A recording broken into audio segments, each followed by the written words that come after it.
Bristol Community College, Mathematics with Dan Avedikian, Math 011, Arithmetic, Section 4.2, Problem 6.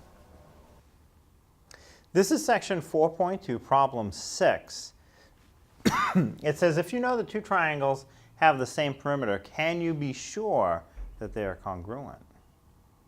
So they have the same perimeter, that's the same distance around. Do you know for sure that they're congruent? And the answer is no. You're not really sure. Maybe they are, but you can't be certain. The question says, can you be certain? So, for example, let's consider a triangle that has sides 3, 4, 5. The perimeter, or distance around, would be 3 plus 5 plus 4. 3 plus 5 plus 4 adds up to 12. Now, let's say you have another triangle where each side is 4. That could happen too. Look at what the perimeter would be for this second triangle. It would be 4 plus 4 plus 4, which is also 12, and clearly these are not congruent.